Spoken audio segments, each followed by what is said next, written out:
You are standing in the middle of the Sahara Desert. The afternoon sun is blinding, reflecting off a vast, undulating sea of orange sand. The thermometer reads 120 degrees Fahrenheit. There is no shade, no water, and no shelter for 1,000 miles. Your skin is blistering. Your throat is cracked. The wind rises, kicking up a choking cloud of dust that fills your eyes and lungs. This is the most inhospitable place on Earth. It is a dead zone, 3.6 million square miles of barren rock, and shifting dunes where life goes to die. You look down at your feet, kicking at a loose stone buried in the sand. But it isn't a stone.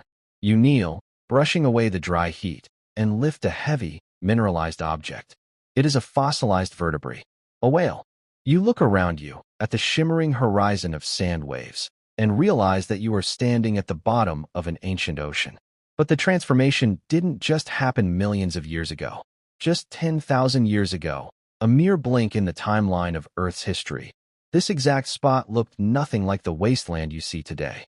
If you stood here then, you wouldn't see sand. You would see deep, shimmering lakes stretching to the horizon.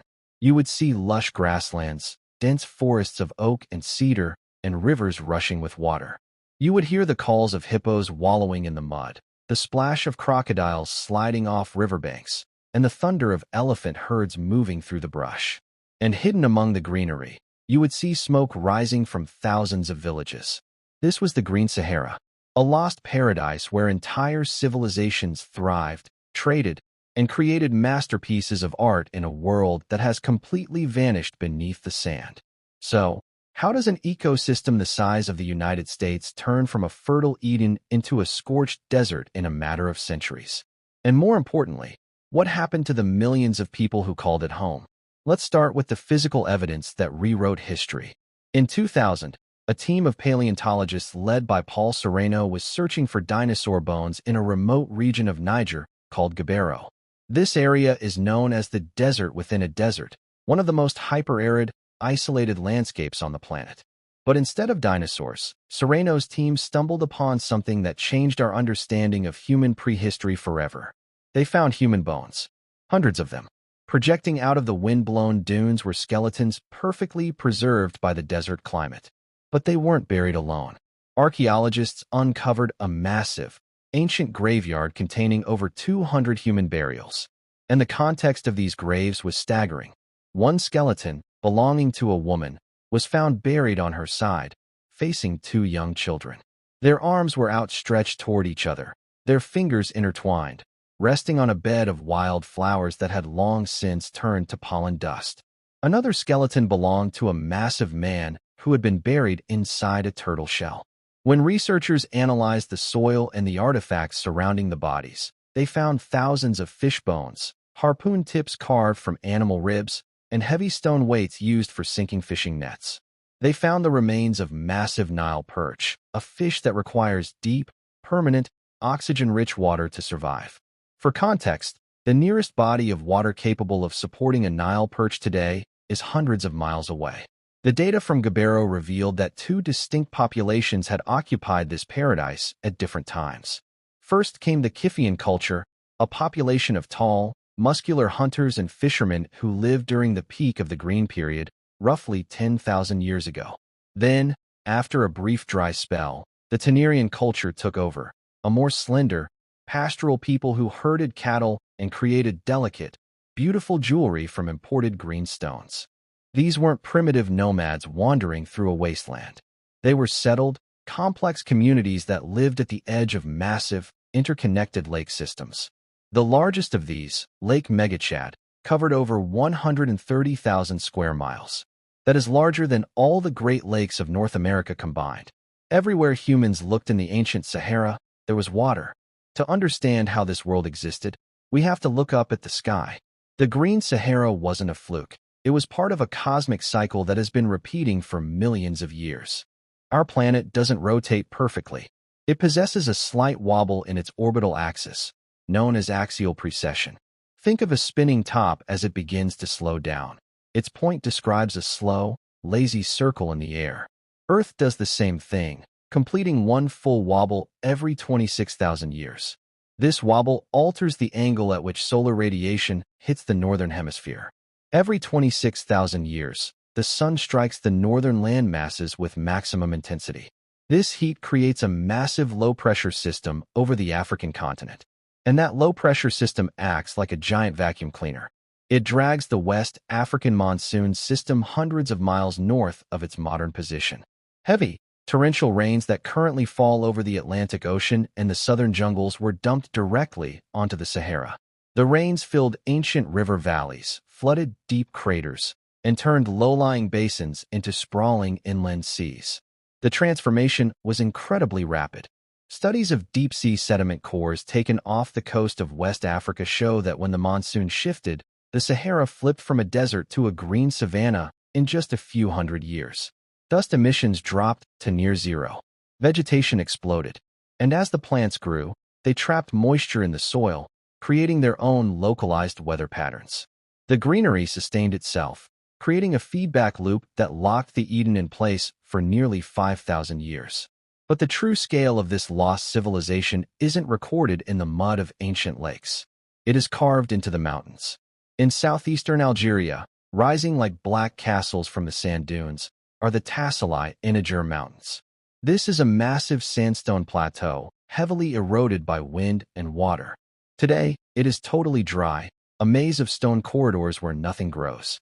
But if you walk deep into these stone canyons, you will find the largest museum of prehistoric art in the world. Over 15,000 individual rock paintings and engravings cover the shelter walls. They span thousands of years, creating a visual diary of a changing world. The earliest art, dating back 9,000 years, depicts massive wild animals. You can see beautifully detailed engravings of extinct giant buffalo, giraffes, elephants, and hippopotamuses. The precision is astonishing. The ancient artists captured the musculature, the movement, and the texture of animals that haven't walked this land in millennia. Then, the art shifts. The paintings begin to feature cattle. Thousands of them. White, brown, and speckled cows with long, elegant horns, being tended to by human figures. We see scenes of daily life. Women sitting outside dome-shaped huts, children playing, men hunting with bows and arrows. We see celebrations, rituals, and complex clothing. This art reveals a profound psychological truth.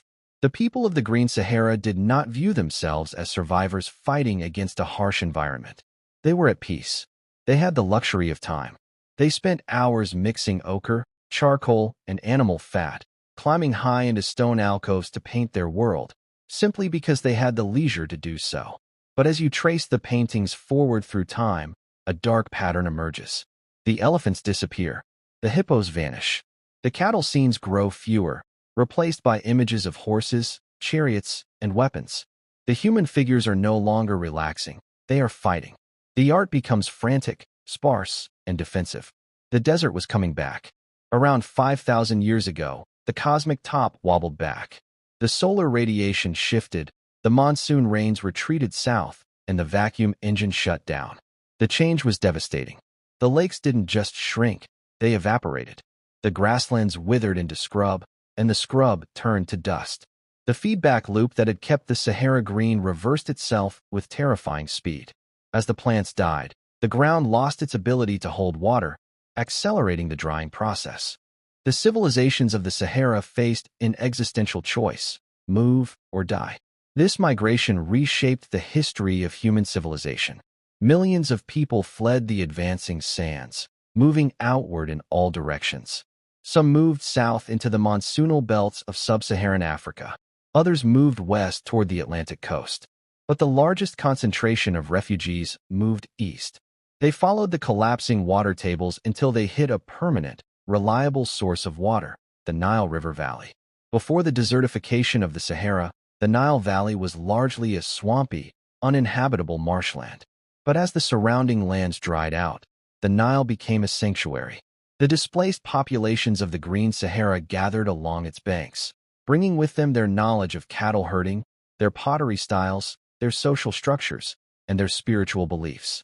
Many historians believe that the sudden, explosive rise of pharaonic Egypt was not an isolated miracle.